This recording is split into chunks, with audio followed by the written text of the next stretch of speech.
This way. I want anybody at this corner at all, period, okay? I like to see everybody that way, okay?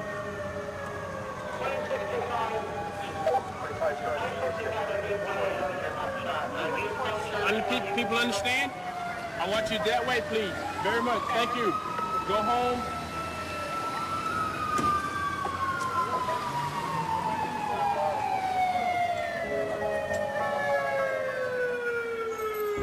The story of Biggie and Tupac is the story of two great friends who had a misunderstanding, a falling out, and became deadly enemies. Their murders were explained as being the result of the rivalry that had grown up between them. This is Biggie. Biggie and Tupac always used to hang out together. Biggie's last album sold over 10 million copies.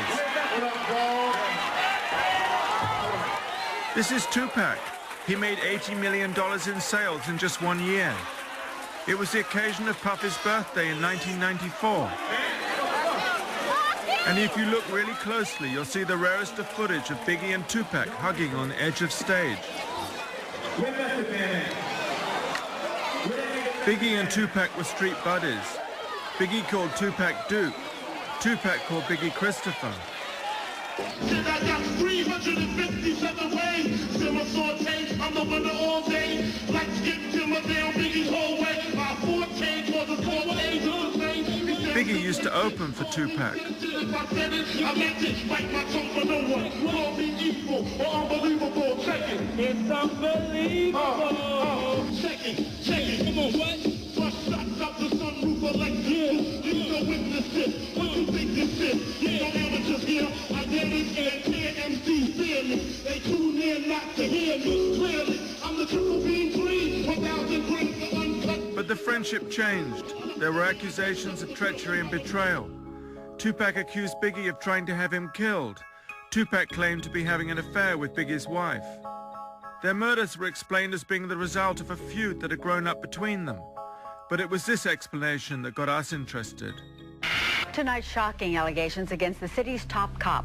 Former Detective Russell Poole has filed suit against the department. Poole says he uncovered dirty cops while investigating the murders of rappers Biggie Smalls and Tupac Shakur. I provided the chief with enough information and evidence that would warrant a full probe, and at that meeting I was ordered not to investigate any further.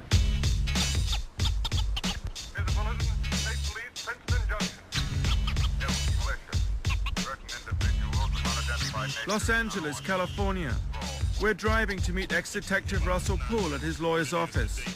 Ex-detective Poole resigned after 18 years on the force when he was prevented from investigating fellow police officers whom he believed to be involved in the murders of Biggie Smalls and Tupac Shakur. Russell Poole is currently suing the Los Angeles Police Department. This is the office of ex-detective Russell Poole. Hi, thank you. We'd been having a real struggle with Russell's lawyers.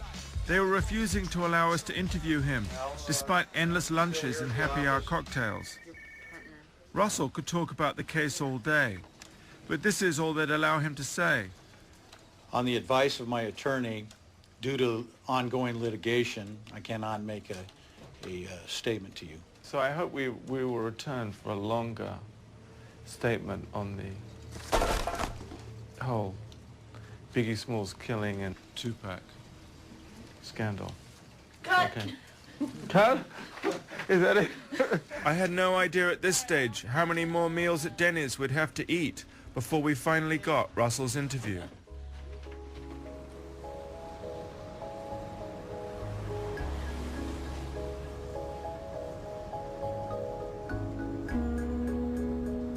In the meantime, we went back to the East Coast where both Biggie and Tupac were born and grew up. We traveled to Baltimore. Tupac lived here for what he called his happiest and most settled years. Tupac's life was complicated.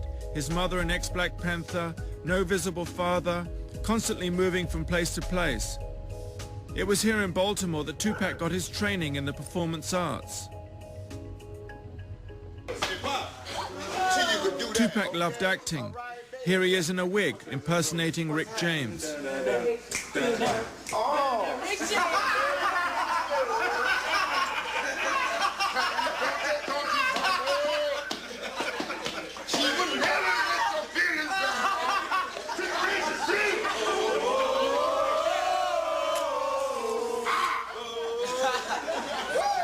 stop. Whether I'm bald-headed or I got hair to my knees, I still rush any one of you tricks out there. It's still West Side Outlaw no matter. This is Michael, one of Tupac's friends. Hi. We'd heard film crews weren't too popular, so we were a little nervous. How you doing? Michelle, you remember? So this was Tupac's house here? Yeah, That one there? first floor apartment. First floor apartment. Yeah. That's where he come from. Michael was trying to sell us some of Tupac's earlier unheard music, probably now worth several $1 million. Here he is talking to Dana, who co-owned the music.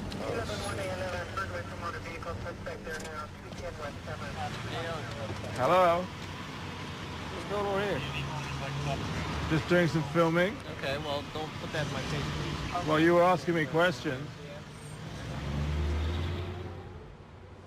Afeni, Tupac's mum, tightly controls his music and has refused to license it to us. no doubt. So we were interested to see what Michael had. So the police are always everywhere around here. Oh, yeah. Yep. It's a bad neighborhood. It's a bad neighborhood. Yep. What is this exactly? Some music we had for a while, Tupac, and a few of us that we did years ago. I'm having a bit of a problem with the helicopter. Oh, man. I see. Do you think we should, do you think we could just make a copy or something? Because I'm getting terrible noise. You really make no copy. No Listen to it, yeah. You can listen to it, though. It depends. You can't really get that up for free. Right. How much do you think you'd want for it? I really couldn't put no price on that, but Dude, what happened there? I don't know. Something wrong with And that, unfortunately, was the closest we ever got to Tupac's music. This is the school where Tupac trained as an actor. Hi. Hi. Welcome to the Baltimore School of the Arts. Thank you very much. Okay. Tupac received a formal training here in acting, music and poetry. We're going to see Tupac's favorite teacher, Donald Hicken, who Tupac said he had adopted as a surrogate father. He was just on all the time, and with an incredibly contagious personality. I think people were just drawn to him right away. He had charisma that was astounding. I think people just wanted him to like them and wanted to be his friend and wanted to hang with him and wanted to be around him. He just had that kind of magnetism that he came in with. That was nothing we gave him. That was all factory equipment with him.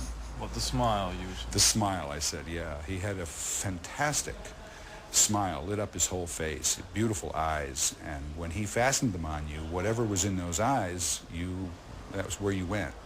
Donald said Tupac easily had the range to do Shakespeare.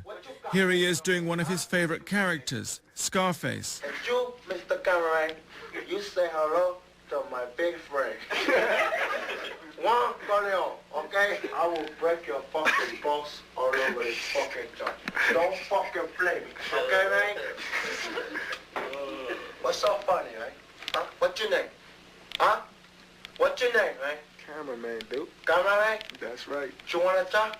Huh? You wanna work for me? Yeah, man. Huh? Okay, you come down tomorrow and talk to man.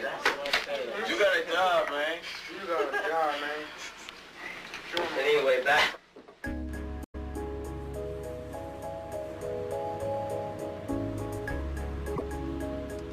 For a long time, Tupac didn't know who his father was. He complained this made him feel unmanly. At first, Tupac's mum, Afeni, said she didn't know who his father was. Then she told him his father was dead. Hi, This is Tupac's biological father, Billy Garland. This is a picture of Billy and his wife, seen here with Tupac and his wife.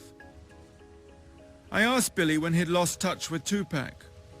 76, 77. How old was he then? He was about 6, 5. He was born in 71. And then he went off, what, to California? He went to Baltimore. He went to California. He moved around New York several times. And so... why did they move so often? Well, she was on crack. She was on drugs. She did drugs at the time. And one time he was living in shelters. So Pac really had a bad life. So how long was Afeni on crack? Oh, I don't know, for a long time, but to the point where Tupac had left the house, and he would tell me some stories that I don't really want to get into, that occurred around his house, that things happened, but he wasn't like the favorite son that everyone's pretending that he is now. Matter of fact, he told me some stuff that made me laugh, that they would make fun of him because he was somewhat of a handsome guy, and everybody else was kind of, let's say, dark-skinned. And he was somewhat brown and light-skinned, and they would call him ugly. And he told me that, and he also said that that only lasted until he became a star, and then he became the favorite son. This is a picture of Tupac and Afeni taken on Mother's Day. Whatever problems there might have been, Tupac was very loyal to her. Billy himself re-established relations with Tupac in 1994, after he heard over the radio about Tupac being shot. This shooting was not fatal. It happened 2 years before he was killed in Las Vegas, and it was for this attack that Tupac blamed Biggie. He was shot in various spots all over his body, growing arm. But they had said that he had his testicles shot up. And the first time I went to visit him after that, he made it a point to show me that he did not have his testicles shot off. And then he went like that, and of course, I knew he was my son. Oh, really? You want to... I don't want to, no, I don't want to touch on that. Did you say that Biggie visited him at the hospital when you were... Yes, he did. And he introduced himself to me. I thought it was quite nice. He didn't seem like he had anything to do with what had just happened. I didn't think anything of it at the time, but he just approached me and said that he was Biggie, and I hear you're Tupac's father, and anything I could do to help in the situation, please let me know. Ex-Detective Poole called up. He's convinced that LAPD officers were involved in Biggie's murder. You know, had it been just your ordinary drive-by shooting by some unexperienced gangbangers, we would have solved it a long time ago. You got to think to yourself, well, who could do this and get away with it? Cops. If there are cops on our force that are willing to do stuff like this, you have to look at them. You really do. Biggie grew up in this street, St. James's Place in Brooklyn. He lived here in this house until he left home aged 20. His real name was Christopher Wallace. Biggie had a very close relationship to his mother. You know, being in the streets or whatever, I done been through so much. My mom's done been through so much. It feel good to just have her at ease. You know what I'm saying? Knowing her son is cool and he ain't in the streets doing no wrong. He trying to make it happen. I got to stay on a positive vibe. All my people's got to stay on a positive vibe, you know. The negativity just brings failure, you know. And we ain't trying to fail in this game. We're trying to succeed. Biggie was loved in the neighborhood. His funeral was a massive event. When someone put on Hypnotize, the whole place erupted.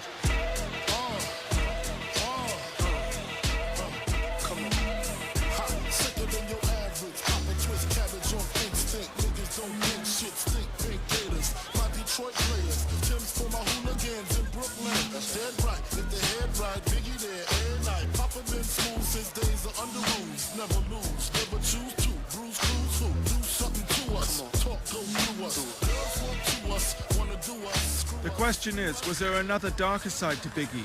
He had the reputation as a tough drug dealer. He used to operate from outside this barber's shop. Excuse me. We were just doing a film in the area, and we were wondering if you knew Biggie Smalls at all. Yeah. What about you? I knew him, but I don't want to be on TV. Thank you. Oh. He the bomb, though. He the bomb. Sorry? I said he the bomb, though. He the bomb. Well, he was the bomb. And it was just across the street from the barber shop at the Met Food Market that a younger Biggie had packed bags. This is Biggie's good friend Ibrahim, who grew up with Biggie and now manages the Met. So he used to work in the store. He was packing bags. Yeah, packing bags. Was he a good? He was a good bag brother. packer? He was a good kid. He was a good kid. You know, he wasn't a bully and all like this. He used to come here and pack bags and make a few dollars. And I was a kid too back then. You know. But he said all that stuff about, you know, selling crack and... Oh, no. This is just business. You know how people that they have to say that just to sell the albums. And stuff killing like that. people? No. He didn't kill? He was a sweetheart, man. Never did nothing like this. No, not Biggie. Not Christopher.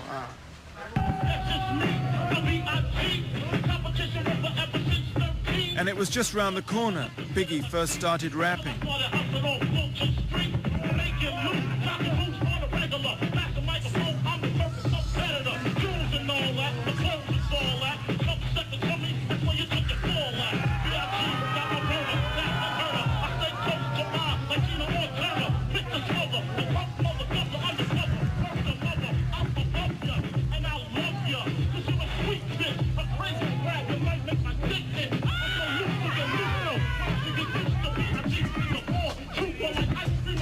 Biggie went to private school. He was the apple of his mother's eye.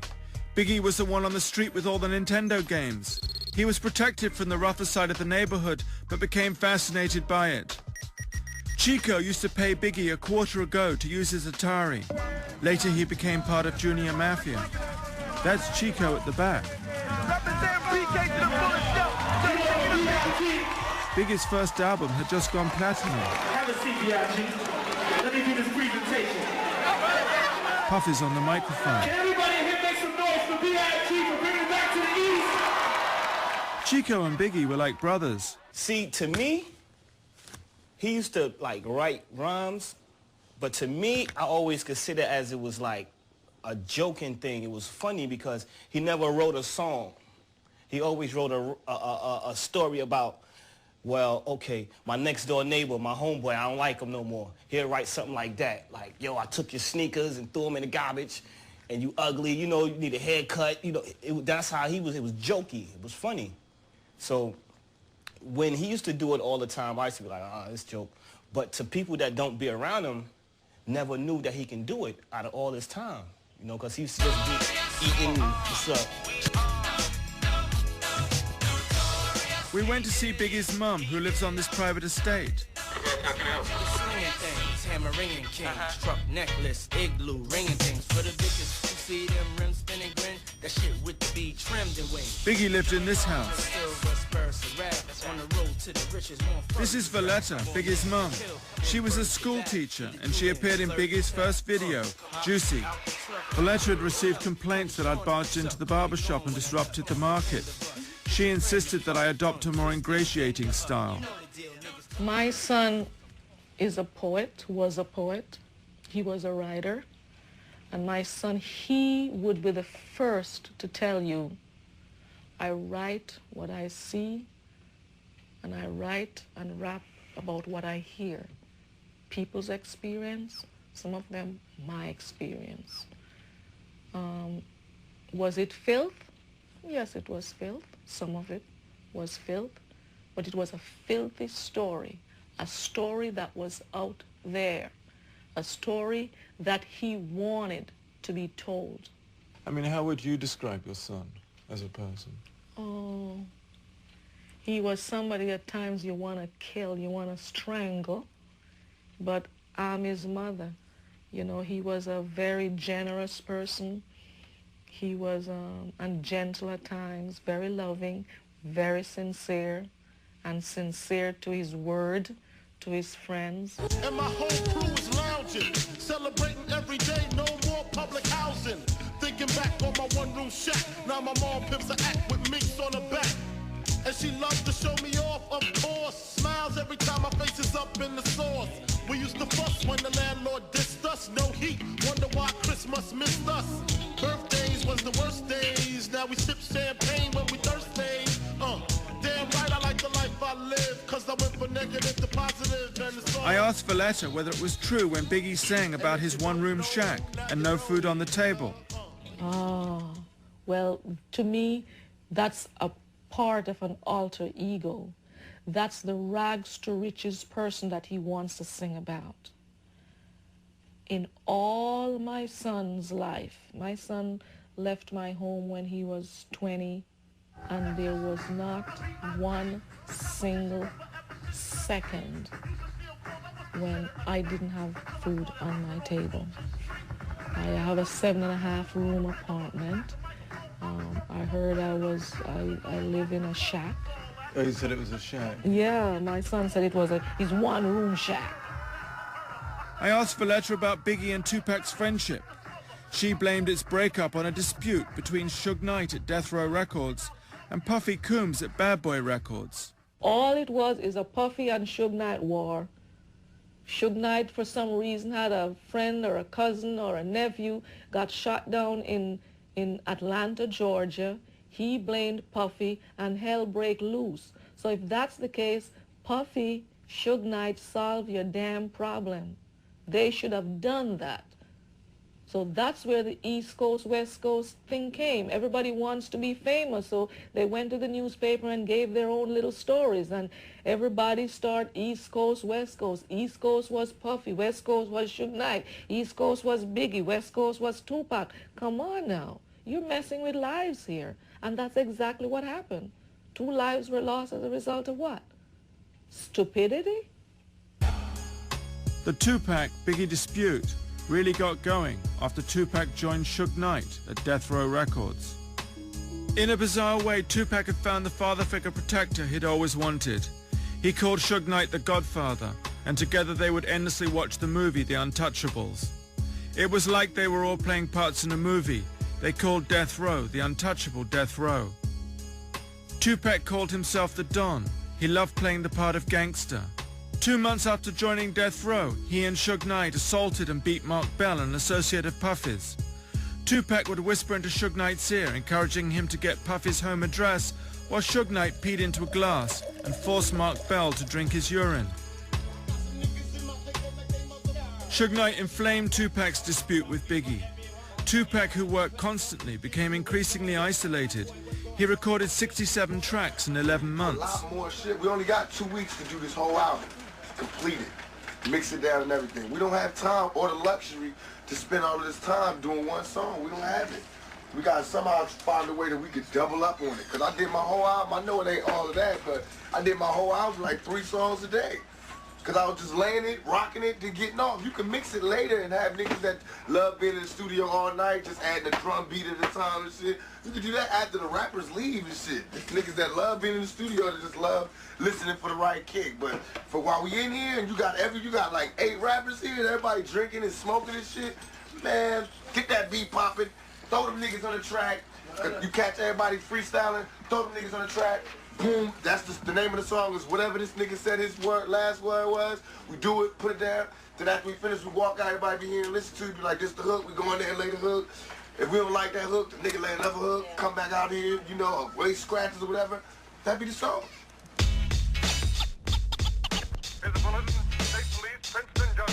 We're on our way to visit Tupac's stepbrother, Mo Preem, who toured with Tupac after Tupac left prison on rape charges. We were told Mo Preem was humiliated and locked on a hotel balcony in the snow when he got into an argument with Suge Knight over payment. This is Mo Preem on the left. He has just finished his first solo album. And that's Mo Preem to the right of Tupac. Mo Preem took the pics. Tupac wrote the comments. Mo Preem adored Tupac. Suge Knight effectively separated them. I guess the reason I wanted to talk to you is because of the way it was between you and Pac and what Death Row did to your relationship. You know, I heard that it was, you know, it was humiliating. What was humiliating? That, you know, that you were put through things by Death Row which were humiliating. Well,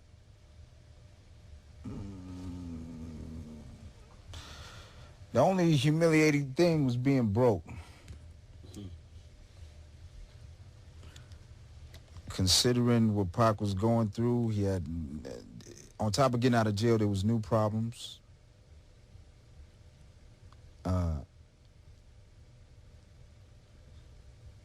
So the plan... Unfortunately, we ran out of sound. I sensed the interview wasn't going too well. Ask you a question and then throw in a soundbite and have you say something to sound I'll sue the fuck out their ass. I'll go and break the bank on their ass. Like you just said, like I just told you. You dealt with death row. You know what I'm saying? I mean, with Pac, you didn't deal with death row. Sometimes you wasn't humiliated by death row. Made you annoyed. I'm sorry. Listen. Look, I'm not here.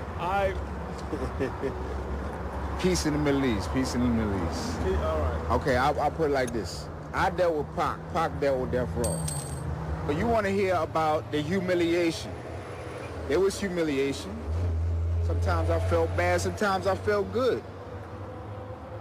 You know, we're from the street. You know, there's all that go down every day in the street. You know, sometimes you win, sometimes you lose. Roll it. This song is written for Mopreem's family in Tupac.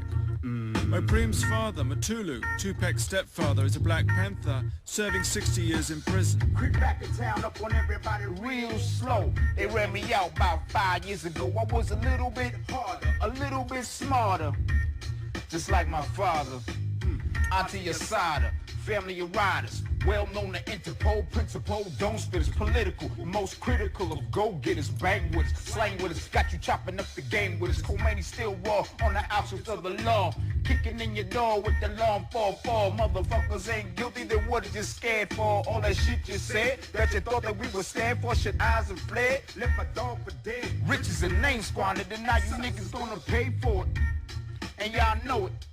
And the greatest rapper that ever touched the mic, tatted on his belly the words of thug life. It's the return of the outlaw, hands in the air. For my people getting money and you just don't care. For the hustlers, drugs, honeys, thugs. Most cops ain't shit and they can suck my dick. It's the return of the outlaw, hands in the air.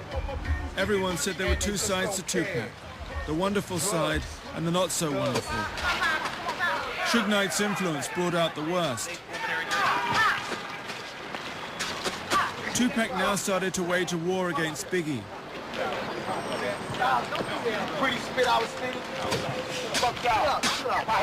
That's Mopreem in white trying to control Tupac. Tupac was losing control. That's my new style. Hey, have a good summer. Have a good summer, biatch! Tupac became obsessed with the idea that Biggie had tried to kill him. While I'm in jail, strangers is telling me, yo, you don't know? Biggie homeboy shot you. Cause they bragging, they telling they in jail, yo, we just got Pac, woo, woo, woo. And that's why what I'm doing, I know what I'm doing, I'm destroying them. I'm destroying them. Biggie remained cool. I was more in the mind frame of, keep your mouth shut, big, you know what I'm saying? Just don't feed into it. If you feed into it, it's gonna do nothing but escalate. You know what I'm saying? I knew it wasn't true. Or at least what I knew I was getting blamed for wasn't true. I can't speak for nothing else. You know, I wasn't there. But I know what he was blaming me for wasn't true.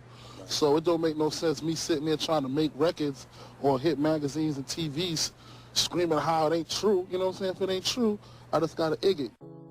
Another theory about the Tupac-Biggie war is that the strangers Tupac referred to in jail, telling him Biggie's homeboys had shot him, were in fact working for the FBI, who had a policy to cause dissension within the hip-hop movement.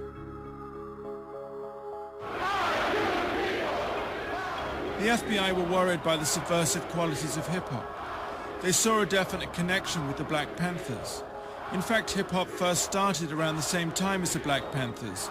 The Watts Prophets, the first hip-hop artists, developed as a political reaction to the Watts riots. Tupac's mother, Afeni, seen here, was a Black Panther, and so were many friends and family members. Dan Quayle, the vice president, criticized Time Warner for releasing Tupac's records, as well as Ice-T's Cop Killer. I might just say one other thing that is in the category of family values, and that is this latest rap record cop killer. Now here you have a responsible corporation, Time Warner, putting out and distributing a record and making money off a record that says it's okay to kill cops. I find that outrageous. The lyrics are outrageous. Lyrics like die, die, die, pig, die. And yet you have a corporation that defends putting out this record because it is constitutional.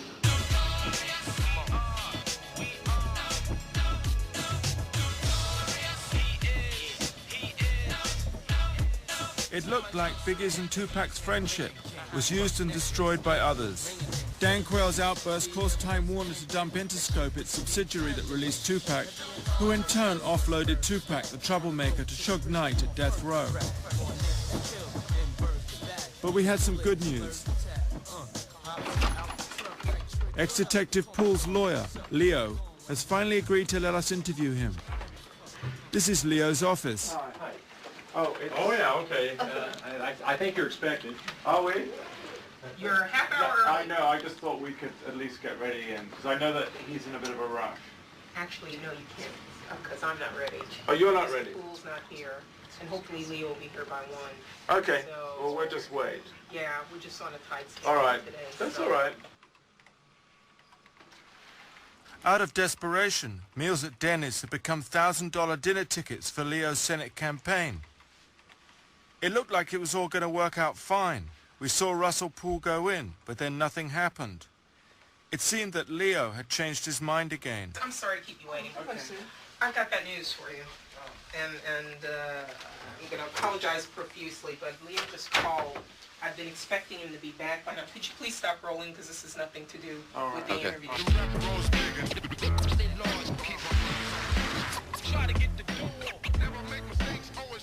Russell Poole agreed to meet us anyway. The case is the most important thing in Russell's life. Russell believes that the whole thing started because Suge Knight owed Tupac millions of dollars in royalties.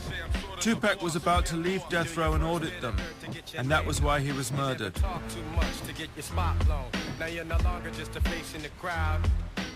how you doing? How are you? Good. Come on in.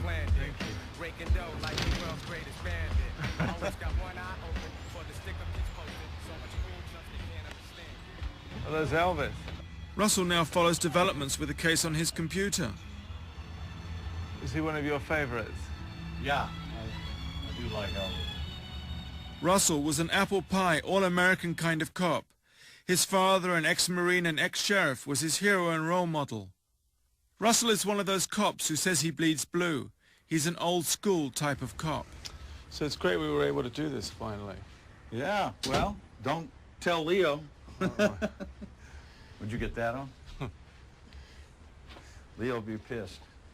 And do you think that there was a connection between the Tupac Shakur killing and the Biggie Smalls killing?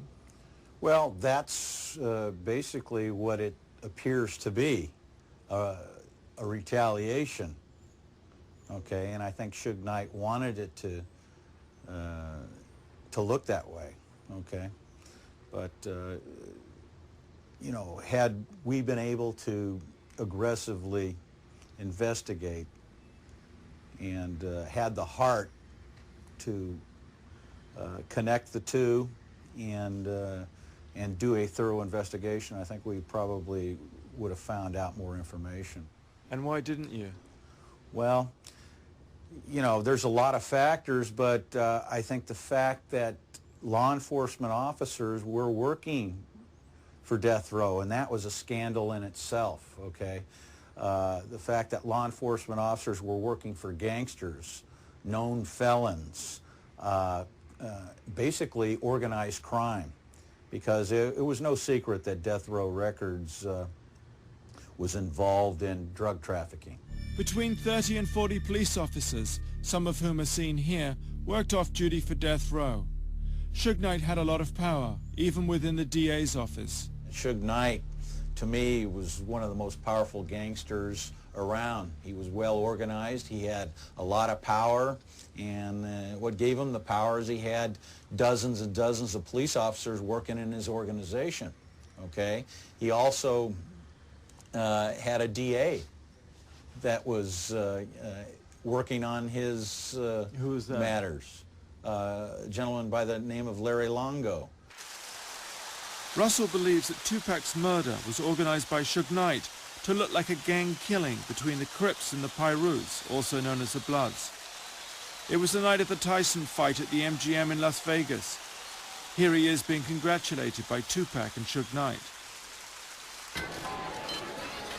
Prior to the fight, Tupac was walking across the casino when one of Suge Knight's Pyru homies whispered into Tupac's ear that a Crip was standing nearby. This Crip, Orlando Anderson, was supposed to have stolen a death row medallion. Tupac, keen to impress, rushed over and punched Orlando Anderson, knocking him to the ground. Suge Knight joined in with the kicking. It was for this kicking, a parole violation, that Suge Knight would receive 9 years in prison.